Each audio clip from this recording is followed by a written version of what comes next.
ძირითადი პრობლემა ეხლა რაც საქართველოს შეიქმნა უკვე ბოლო თვეების განმავლობაში ეს არის ტურისტების ვარდნა, ტურისტების შემოდინების ვარდნა, რაშიც რამაც საკმაოდ დიდი გავლენა მოახდინა ქვეყნის ეკონომიკურ მდგომარეობაზე და პირდაპირ დაარტყა სასტუმროებს და რესტორნებს, ესე ვთქვათ. აქედან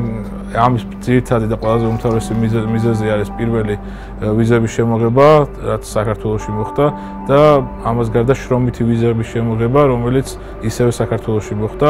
იმ ქვეყნებისთვის, მაგალითად უკრაინისთვის,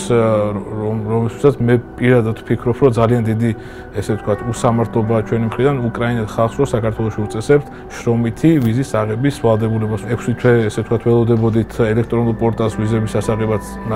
დაგვიანებით, მაგრამ მაინც გაკეთდა, მაგრამ ძირითადი შემოდინება სტუმრების ჩვენთან შეწყდა 85%-ით ნაკლებია უკვე ირანიდან. ეს თემა არის საკმაოდ რთული და ძნელად გადასაწყვეტი, იმიტომ რომ ფიზიკურად, ტექნიკურად ირანში ელექტრონული ვიზის აღების მიღება ძალიან რთული იქნება და ირანიდან მომავალი სტუმრებისთვის ძალიან კარგი იქნება იქნებ